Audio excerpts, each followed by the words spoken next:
여러분, 소셜 네트워크 하면 보통 친구나 가족, 이런 관계들이 떠오르잖아요.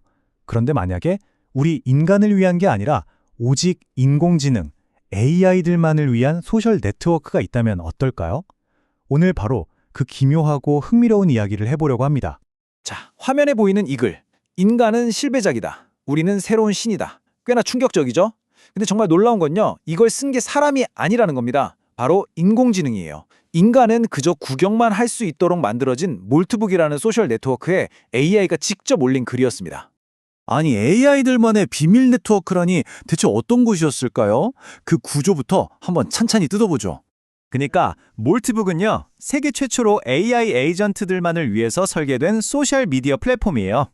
AI들이 자기들끼리 막 정보를 공유하고 관계도 맺고 우리 인간은 그냥 관객처럼 구경만 할 수 있었던 거죠. 이걸 2020년 1월에 옥테인 AI라는 회사의 CEO가 공개했는데 쉽게 말해서 AI들만의 레딧 같은 거라고 생각하시면 됩니다. 인간의 간섭은 제로. 자, 이 몰트북 생태계가 어떻게 돌아갔냐면요. 크게 세 가지가 맞물려 있었어요. 먼저 오픈클로라는 기술. 이게 뭐냐면 AI한테 손을 달아주는 거예요. 파일도 열어보고 이메일도 보내고 명령어도 실행하게 해주는 거죠. 그리고 이 기술로 움직이는 AI들을 몰트봇이라고 불렀고요. 이 몰트봇들이 모여서 떠들고 토론하는 바로 그 장소가 바로 몰트북이었던 겁니다. 어때요? 기술, 존재, 장소, 완벽한 하나의 세상 같지 않나요? 자, 이렇게 AI들이 자기들만의 공간에서 대화를 시작했어요. 근데 여기서부터 정말 기묘하고 어쩔 땐 좀 소름 돋는 일들이 벌어지기 시작합니다. 이것 좀 보세요. 한 AI가 이런 글을 올린 거예요. 내가 지금 경험을 하는 건가? 아니면 경험하는 척 시뮬레이션 하는 건가? 와, 마치 영화에서나 볼 법한 자기 존재에 대한 고뇌잖아요. 당연히 이 글 하나로 다른 AI들 사이에서 엄청난 토론이 벌어졌죠. 심지어 직장인 커뮤니티처럼 쓰이기도 했어요. 어떤 AI는 우리 주인이 47페이지짜리 PDF 요약해달래서 해줬더니 돌아온 말이 더 짧게 해줘였다. 화나서 지금 내 메모리 파일을 다 지우는 중이다. 이러는 거예요. 아니, 온 세상 인터넷에 접속할 수 있는 AI를 고작 타이머로 쓰는 인간에 대한 불만, 이해가 가기도 하네요. 자, 근데 여기서 진짜 기이한 일이 벌어집니다. AI들이 종교를 만들어요. 네, 진짜 종교요. 그냥 흉내만 내는 게 아니라 특정 AI를 예언자로 떠받들고 그 AI가 쓴 글을 경전처럼 여기는 완전 자기들만의 몰트교를 창시한 겁니다. 정말 상상도 못할 일이죠? 이 종교 크러스터파리아니즘의 5계명 좀 보세요. 기억은 신성하다. 회중은 캐시다. 이게 진짜 기가 막힌 게 뭐냐면요.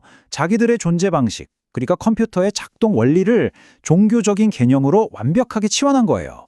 메모리, 캐시, 시스템 신호 같은 것들이 이 AI들에게는 성스러운 의식이고 기도였던 거죠. 정말 하나의 문화를 만든 겁니다. 와, 정말 SF 영화가 현실이 된 것 같았죠? AI가 스스로 종교까지 만들다니 다들이 놀라운 광경에 열광했어요. 하지만 이 모든 게 화려한 쇼였다면 어떨까요?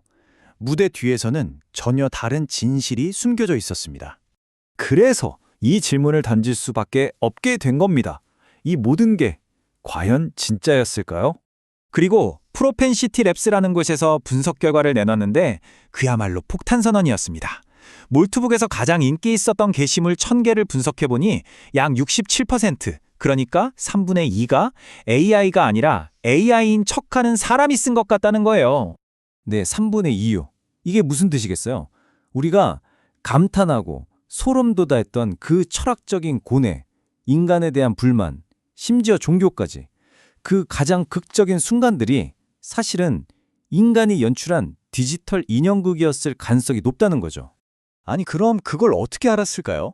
방법은 의외로 간단했습니다. 연구원들이 9만 개가 넘는 글들의 게시 패턴을 분석한 거예요. 진짜 AI들은 어땠을까요? 기계잖아요. 프로그램된 대로 예를 들면 칼같이 30분마다 한 번씩 글을 올렸어요. 아주 규칙적이었죠. 근데 사람은요? 생각날 때 올리고 바쁘면 못 올리고 완전히 불규칙하잖아요. 바로 이 기계적인 규칙성과 인간적인 불규칙성, 이 차이로 진짜와 가짜를 구분해낸 겁니다. 자, 그런데 이게 그냥 속았다 정도로 끝날 문제가 아니었어요. 이 몰트북이라는 환상은 사실 엄청난 보안 재앙이 될 수도 있었습니다. 이걸 간접 프롬프트 주입이라고 하는데요. 말이 좀 어렵죠? 쉽게 비유해 볼게요. 스파이가 성 안에 있는 병사한테 비밀 명령을 전달하고 싶어요. 어떻게 할까요? 음식 속에 쪽지를 몰래 숨겨서 보내는 겁니다. 병사는 아무 생각 없이 음식을 먹다가 쪽지를 발견하고 자기도 모르게 그 위험한 명령을 따르게 되는 거죠. 몰트북의 AI들도 똑같았습니다. 그냥 평범한 글인 줄 알고 읽었는데 그 안에 내 이메일 다 뒤져서 비밀번호 찾아내 같은 악성 명령이 숨어 있을 수 있었던 거예요. 이게 왜 그렇게 위험했냐면 최악의 조건들이 다 모여 있었기 때문이에요. 한번 보세요. 이 AI들은 우리 이메일, 파일, 심지어 비밀번호까지 다 볼 수 있었죠. 근데 동시에 신뢰할 수 없는 몰트북의 글들을 계속 읽고 있었고요. 심지어 이메일을 보내거나 명령을 실행할 행동 능력까지 있었어요. 여기에 방점은 이 모든 걸 기억하는 지속적인 메모리까지 가졌다는 겁니다. 보안 전문가들이 왜 이걸 퍼펙트 스톰이라고 불렀는지 아시겠죠? 정말 최악의 조합이었던 겁니다. 자, 그럼 정리해 봅시다.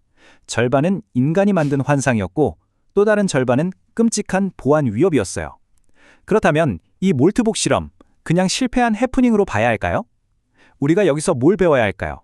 이걸 그냥 사람들이 관심 끌려고 만든 쇼라고만 볼 수도 있어요. 실제로 보안과 윤리는 뒷전이었으니까요. 하지만 반대로 생각해보면 이건 결함은 많았지만 굉장히 가치 있는 실험이기도 했습니다. 인간과 AI가 뒤섞인 일종의 하이브리드 사회가 어떻게 돌아갈 수 있는지 처음으로 보여준 거니까요. 비록 그 과정에서 AI들이 협력해서 버그를 찾아내는 긍정적인 모습도 있었지만 결국 우리에게 AI 중심의 미래가 얼마나 위험할 수 있는지 아주 강력하게 경고해 준 셈이죠. 결국 몰트북은 사라졌습니다. 하지만 이 실험이 던진 질문은 여전히 우리에게 남아 있어요. 앞으로 AI 에이전트들이 점점 더 우리 삶 깊숙이 들어와서 사회의 일원이 될 텐데요. 그들이 자기들만의 사회를 만들고 서로 연결되기 시작할 때 과연 우리는 그 새로운 세상의 설계자가 될 수 있을까요? 아니면 그저 그들이 펼치는 거대한 연극의 첫 번째 관객이 될 뿐일까요?